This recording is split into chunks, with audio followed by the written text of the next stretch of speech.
Assalamualaikum warahmatullahi wabarakatuh. Halo teman-temanku semuanya, selamat datang kembali di channel Martina Anastasia. Bagi kalian yang baru saja bergabung mengunjungi channel ini, channel Martina Anastasia akan membahas mengenai berbagai cerita misteri dalam bentuk kemasan podcast. Dan untuk kalian yang baru saja bergabung, alangkah baiknya untuk melakukan subscribe terlebih dahulu ya, agar dapat mengikuti podcast terbaru dari kami berikutnya. Pada podcast kali ini, seperti yang telah tertera pada judul, admin akan menceritakan mengenai 8 hari di teror kuku misterius. Cerita ini bersumber dari pengalaman Muhammad Surya, sebuah kisah cerita yang penulis tulis berdasarkan kisah nyata dari ibu beliau, sewaktu penulis masih kecil. Kejadian ini dialami penulis pada tahun 2006 silam. Sebelum admin membacakan kisah cerita yang dimiliki Muhammad Surya dari pengalamannya bersama keluarga beliau, admin mengucapkan banyak banget terima kasih kepada penulis, yaitu Muhammad Surya. Dikarenakan karena sudah memperbolehkan untuk admin bacakan dalam bentuk kemasan podcast di channel Martina Anastasia ini tentunya. Dan jangan lupa untuk mengapresiasi setinggi-tingginya buat karya Muhammad Surya ya teman-temanku semuanya. Oke teman-teman, mari kita lanjut ke bagian kisah cerita horor 8 hari di teror kuku misterius. Desa Ledak Kulon, Bojonegoro, tahun 2006. Kisah ini bermula saat aku sudah tidak tinggal dengan orang tuaku. Suamiku adalah seorang wira swasta, kerjaannya dari kota ke kota lainnya. Hidup kami cuma pas-pasan. Anak saya yang pertama bernama Muhammad Surya Gumelar Saputra, dan anak saya yang kedua bernama Triana Rinjani. Anakku yang pertama waktu itu masih berusia 9 tahun, sedangkan anakku yang kedua berusia 8 tahun. Sebetulnya sebelum saya tinggal di desa Ledak Kulon, saya tinggal di desa Gang Kalimun. Pengalaman horor pertama saya terjadi di Gang Kalimun. Sewaktu itu saya diteror sosok hitam besar saat saya sedang membersihkan halaman depan rumah pada malam hari. Saya kira pada waktu itu hanya pohon mangga yang ada di depan teras rumah. Ternyata sosok bayangan itu semakin nyata nampak di atas pohon mangga dan mengeram seperti suara geraman hewan. Pada waktu itu tidak langsung takut, tapi merasa penasaran. Aku mendatangi pohon mangga secara perlahan-lahan, ternyata tidak ada apa-apa. Keesokan harinya pas anak-anakku bermain, jam itu menunjukkan pada pukul 12 siang. Saat itu aku sedang menonton TV sambil rebahan di atas kasur. Tiba-tiba hawa pengap di ruangan terasa. Padahal kipas angin sudah saya nyalakan waktu itu. Aku tidak menghiraukan kejadian aneh itu pada saat jam 12:30 siang. Saya tertidur pulas. Tiba-tiba dari arah depan TV, ada sesosok hitam besar yang dengan tangan sebesar pelapa pohon pisang mencekik leher. Leherku terasa tidak bisa bernafas beberapa detik spontan. Saya langsung bangun dari tempat tidur. Dan kagetnya bukan mimpi, tapi nyata. Seakan-akan leherku terasa ada yang mencekik. Setelah waktu beberapa menit, aku merasa ada panas di area leher. Dan benar, leherku merah hitam lebam, seperti orang baru dicekik. Keesokan harinya, kebetulan suamiku pulang kerja. Aku menceritakan pengalaman kemarin siang kepada suamiku. Suamiku menghiraukan perkataanku. Suamiku kira itu hanya mimpi buruk. Waktu berlalu begitu lama, tanpa ada gangguan horor seperti yang pernah saya alami. Tiba di hari suami saya di PHK dari pekerjaannya, terpaksa saya pindah lagi di kontrakan di desa Ledak Kulon. Di sini awal mula pengalaman mistis yang begitu meneror dimulai. Awal mula di kontrakan yang berletak di desa Ledak Kulon, Bojonegoro, kontrakanku yang sekarang aku pakai terlihat agak suwung atau sengit, yang terbuat dari papan kayu jati semua. Dari dindingnya dengan genteng sedikit agak berlumut. Tepat di kanan kiri rumahku diapit pohon bambu yang menggelantung, seakan-akan rumahku dilindungi oleh pohon bambu, sehingga sinar matahari tidak dapat masuk. Rumah kontrakan ini yang aku pakai sekarang ini terbilang agak jauh dari tetangga, kira-kira 50 meter dari rumah tetangga. Sehingga jarang ada orang yang lewat di depan rumahku. Depan rumahku ditumbuhi pohon jati, pohon pisang, pohon sukun, serta pohon mangga yang berukuran besar sekali. Kalau orang-orang desaku menyebutnya mangga singit. Di kampungku terkenal sepi sekali. Jarang sekali ada orang-orang keluar ataupun saling sapa. Dikarenakan saat itu masih jarang ada rumah yang berdekatan sama sekali. Rumahku dekat dengan aliran Bengawan Solo. Kira-kira jaraknya sekitar 10 meter menuju tanggul. Pembatas antara rumah dengan sungai dengan tanah yang sedikit menjulang tinggi kira-kira 30 meter. Setelah itu berjarak dari tanggul ada dam besar, tempat penampungan air di saat musim kering. Sungguh rumah yang aneh sekali, dan kata penduduk setempat, rumah yang aku tempati itu sudah 10 tahun tidak ada yang berani menempati. Setelah aku mendatangi tuan rumah pemilik rumah kontrakan yang aku tempati, tuan rumah berkata, "Arep jenengan panggoni Mbak Grioni," kata ibu tuan rumah. Setelah berbincang lama, akhirnya aku sepakat dengan penawaran yang diberikan tuan rumah dengan harga yang paling murah, yaitu 500.000 per tahun.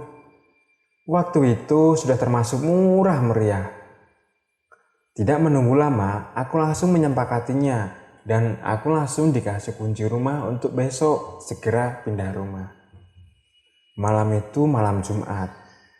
Aku mulai bergegas memindahkan barang di mobil truk yang aku sewa kemarin sore. Singkat cerita, aku tiba di kontrakanku yang berada di Desa Ledok Kulon. Waktu yang ditempuh kurang lebih 30 menit. Setelah kami tiba di kontrakan, aku dan suamiku serta warga sekitar yang sedikit membantuku untuk pindahan rumah dan anak-anak aku suruh untuk masuk ke rumah kontrakan terlebih dahulu. Dari sini keanehan rumah itu semakin muncul. Sekitar 20 menitan setelah memindahkan barang, anakku mencoba membuang air kecil di WC kontrakan dengan meminta izin kepadaku. Awalnya anakku yang laki-laki berani masuk WC tanpa aku temani. Belum sempat masuk WC, tiba-tiba anakku teriak ketakutan hingga lari sambil menangis keluar rumah bersama adiknya. Sontak, adiknya yang tidak mengerti apa-apa hanya bisa ikut menangis. Tak berselang lama, aku langsung datang dengan melemparkan barang-barang setelah aku melihat anakku menangis di depan rumah dengan tangisan histeris yang biasa anak kecil ketakutan. Aku langsung bertanya, "Ada apa Mas Surya? Kok nangis kenceng kayak orang habis ditakutin?" Anakku Surya menjawab, "Bu, di belakang dapur ada mbak-mbak daster dengan tangannya menganyung-ayun ke arahku, Bu." Aku langsung lari keluar sama adik. Suamiku lalu datang bersama warga sekitar. Dan warga sekitar bilangnya itu paling cuman tidak ada apa-apa. Setelah dicek, ternyata benar, tidak ada apa-apa. Dengan dari sini, aku mulai curiga dengan warga sekitar yang menyembunyikan sesuatu dari rumah angker yang aku tempati. Hari berlalu setelah pindahan. Suamiku langsung berangkat kerja dan kembali lagi seperti semula. Di rumah hanya orang bertiga saja. Sehari setelah menempati rumah itu, malamnya aku dihantui dengan candaan wanita di atas pohon sukun yang cekikikan. Tertawanya lepas. Sontak aku langsung keluar rumah. Dan aku cek keluar, di pohon sukun ternyata tidak ada apa-apa. Saat itu, anakku yang perempuan keluar dan melihat ke atas pohon sukun dengan mata yang melotot dan langsung menarikku ke dalam rumah. Aku langsung bergegas masuk ke dalam rumah dan menutup pintu. Pada saat itu, jam menunjukkan pukul setengah 8 malam, tapi terasa seperti jam 12 malam. Aku tanya kepada anak perempuanku, "Emangnya ono pondok mau? Kok ibu mau tarik mlebu omah?" Mau ono mbak-mbak daster putih, Bu. Sikile gemantung terus karo awe-awe aku. Aku langsung menidurkan kedua anakku pada saat itu juga. Tak berselang lama, waktu itu ada nenek pemilik rumah yang disuruh tuan rumah untuk tinggal di belakang rumah dengan kondisi tidak layak pakai. Nenek tua itu bernama Mbah Ngatiah. Di setiap malam, Mbah Ngatiah kerap diganggu oleh setan yang disebut genderuwo kepada Mbah Ngatiah. Hampir di setiap malam, Mbah Ngatiah berbicara sendiri, seakan-akan ada yang menanyainya. Padahal di belakang rumah tidak ada rumah, melainkan hutan bambu seluas beberapa hektar. Hingga setiap malam ocehan Mbah Ngatiah terdengar di rumahku. Karena rumahnya Mbah Ngatiah bersebelahan dengan rumahku. Paginya saya menegur Mbah Ngatiah. "Mbah, dik dalu jenengan kok ngomong-ngomong kalih tiang. Tiang niku sinten nggih, Mbah?" Mbah Ngatiah hanya berdiam dengan wajah murung dan sedikit kesal. Setelah 1 minggu berlalu, tepat hari Sabtu malam, adikku berkunjung ke rumah kontrakanku yang baru aku tempati. Dengan wajah yang sedikit ketakutan dan ekspresi wajah yang sangat pucat. Dengan menggedor-gedor pintu rumah kontrakanku, aku langsung sigap membuka pintu lalu adikku berkata, "Mbak, motorku gak iso mlaku koyo digandul setan. Motorku tak tinggal ning cedak sumur tua." Mendengar suara adikku yang berbicara kencang, sontak anak-anakku bangun dan berkata, "Bu, wonten napa? Kok dalu-dalu Pak D karo Bude dolan teng mriki karo ngos-ngosan?" Setelah aku suruh duduk adikku beserta istrinya, dan ku mulai bertanya kepada adikku, "Sebenarnya awakmu mau kenapa tuh Yud? Kok ngetok lawang banter-banter karo nyelok-nyelok jenengku?" Adikku pun menjawab, "Asline Mbak, aku mau wis arep gak rene, mergo wis dalu. Lah bojoku iki ngayel ae. Jare pengen ketemu Mbak, karo ndelok omah kontrakan anyar sing lagi mok nggone Mbak. Lah bareng arep mlebu gang omahmu terus nglewati sumur tua, ning kono ana wit gedang gede loro.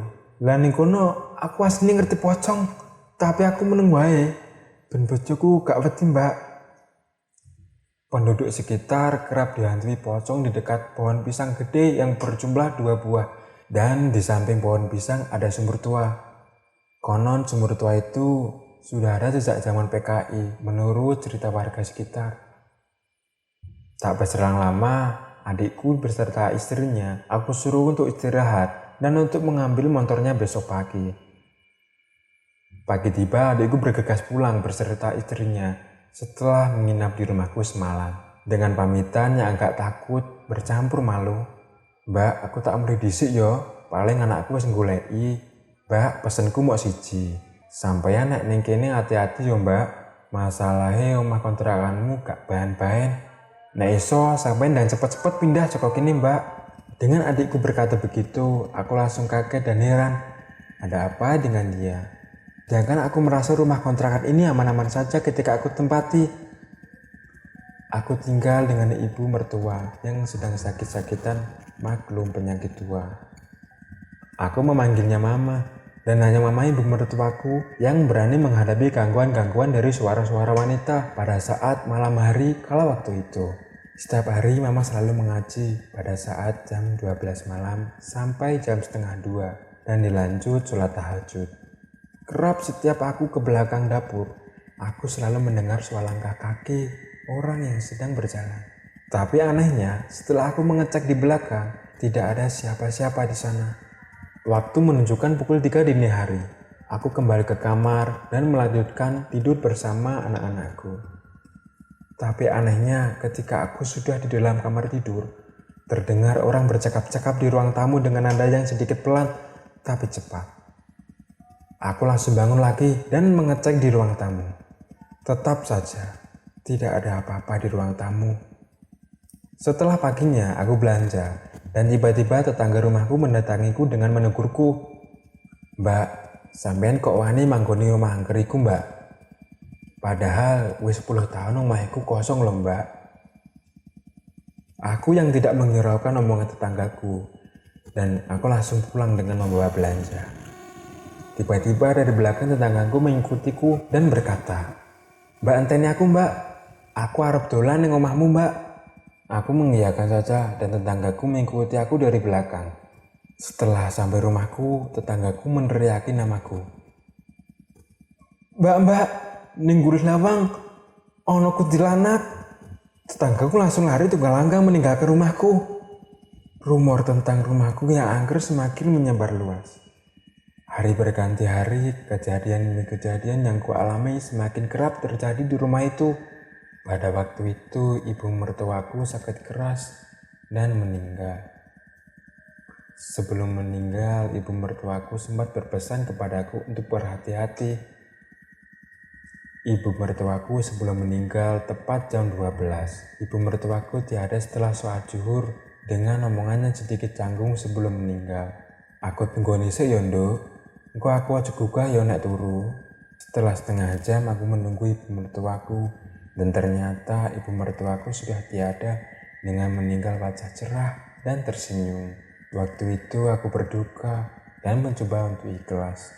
Hari demi hari setelah kematian ibuku, tiba-tiba tuan rumah mendatangiku dan berkata, "Mbak, gak wedi ta sampeyan urip dhewean karo anak itu." Aku hanya bisa membalas, "Mboten Bu, sampun biasa urip piyambakan." Dengan kataku yang sok berani, padahal aku juga sangat takut sebenarnya. Dan setelah kejadian kematian ibuku, teror suara-suara aneh, delaka kaki serta suara yang orang berbicara di ruang tamu semakin kerap dihantui. Kejadian ini bermula ketika kucingku bertingkah aneh, tak seperti biasanya. Dengan naik di atas genteng dan bersuara aneh seperti ada yang terjadi. Serta kucingku mencakar-cakar di pemisah kamarku dengan kamar ibu mertuaku. Tepat di bawah lampu, kucingku mengeong-ngeong dengan tatapan tajam di bawah lampu. Saat itu, aku tidak mempunyai firasat aneh. Ketika jam 12 malam, tiba-tiba anakku yang kecil bangun dan berkata, "Bu, ono kuku ning ngisor lampu." Sontak aku bangun dengan mata yang agak sedikit belum sadar. Aku melihat sosok kuku itu seperti kuku dengan bentuk kuku yang panjang ditumbuhi bulu-bulu halus di sekitar kuku tersebut. Kuku itu menggerak-gerakkan ke atas dan ke bawah seakan-akan mengejekku. Tidak menunggu lama, aku langsung mengambil Al-Quran dan membacakan ayat-ayat suci Al-Quran. Namun, kuku itu tidak terpengaruh oleh ayat-ayat yang aku bacakan. Semakin aku membacakan ayat-ayat tersebut, semakin pula kuku itu menggaruk-garuk ke atas ke bawah dengan isyarat yang meremehkan. Spontan aku langsung menggendong anakku, serta menarik anakku yang menungguku di pintu depan untuk lari ke depan rumah tetangga dengan posisi rumah yang terbuka lebar. Dan aku tak sempat menutup pintu karena ketakutan. Setelah aku sampai di rumah tetanggaku yang ada di depan, aku langsung mengetuk pintu tetanggaku dan memanggil, Mbak, tolong bukain Mbak. Aku dibadani kuku Mbak." Tak lama yang keluar adalah suami dari tetanggaku dan berkata, "Ayo Mbak, yang lebih cepat." Setelah aku melihat tetanggaku dengan merangkul anaknya, wajah tetanggaku takut berserta bingung. Dan aku meminta untuk menginap 1 malam. Besok aku akan kembali ke rumah itu. Tetanggaku berkata, "Wes genep Mbak 11 tahun iki, teror rumah angkeriku mulai meneh Mbak." Akhirnya aku dipersilahkan untuk tidur di kamar anaknya. Setelah aku mau tidur, aku melihat di langit genteng kaca, aku melihat ada letusan kembang api yang mengarah ke rumahku. Aku tidak menghiraukan pada waktu itu. Yang aku pikirkan itu keselamatan anak-anakku beserta aku. Setelah pagi aku pulang ke rumah. Ku beranikan diri untuk masuk ke rumah angker itu lagi sambil mengendap-endap ketakutan setengah mati. Hari pertama waktu itu aku langsung berkemas untuk tidak tidur di rumah itu lagi dan memutuskan untuk tidur di rumah saudaraku yang bernama Mbah Warti. Pagi itu aku langsung ke sana bersama anakku dengan tas yang berisikan baju anak-anakku beserta bajuku. Aku dipersilahkan masuk dan ditanya, "Ono apa Mbak, kok nganti mindah panggonan turu nganti rene?" Setelah aku cerita panjang lebar, akhirnya Mbak Warti mengerti kondisiku. Aku ditunjukkan untuk tidur di kamar belakang, bekas kamar anaknya dulu yang sekarang merantau di luar Jawa. Hari kedua, ketika aku sedang mencoba mengambilkan makan untuk anakku di dapur belakang rumah Mbak Warti, aku melihat sosok perempuan memakai baju putih dengan perawakan tinggi dan berambut panjang berdiri pas di belakang pintu dapur dan menghadap pas di depanku dengan tangannya mengayun ke arahku seakan-akan mengajakku untuk kembali ke rumah angker itu. Sontak aku langsung lari ke dalam kamar dan menutup pintu itu. Anakku yang tadinya lapar, aku suruh untuk makan besok pagi aja, dengan alasanku nasinya habis. Keesokan harinya aku mengambil makan dengan ada Mbah Wardi yang di belakang sedang memasak untuk makan pagi. Dengan kejadian semalam, aku tidak berani untuk cerita kepada Mbah Wardi. Yang aku takutkan adalah nanti kalau aku cerita kepada Mbah Wardi tidak percaya. Aku hanya diam saja dengan menyuapi anakku yang sedang makan di dapur. Singkat cerita, setelah hari keempat, aku menyusul suamiku yang bekerja di Blitar, Jawa Timur. Dengan uang pinjaman dari Mbah Wardi, aku memberanikan diri untuk menyusul suamiku yang sedang bekerja di luar kota. Ketika aku sampai di Blitar, aku langsung menuju mes suamiku untuk bertemu. Sontak suamiku kaget dan berkata, "Loh, adik kenapa nyusul mas ning kene? Mas durung libur, durung iso mulih." Waktu itu aku langsung menangis dan cerita semua kepada suamiku. Akhirnya suamiku mengerti apa yang aku alami pada waktu itu. Aku disuruh untuk tidur di mes suamiku serta anak-anakku untuk beberapa hari. Berselang hari ketujuh, aku disuruh pulang dan memberanikan diri untuk kembali tidur di rumah angker tersebut dengan suamiku yang ikut pulang ke rumah angker. Setelah sampai di rumah angker, aku langsung bergegas membereskan barang-barang yang berantakan. Dan anehnya waktu itu aku meninggalkan rumah dengan posisi pintu terbuka dan tidak ada yang berani menutup pintu tersebut. Anehnya, pintu tersebut sudah posisi tertutup dan terkunci dari dalam. Sore itu aku dan suamiku menunggu untuk munculnya kuku tersebut. Anehnya kuku tersebut tidak muncul pada saat suamiku sedang di rumah. Ketika pagi hari suamiku izin untuk kembali bekerja, kusangka sudah merasa aman.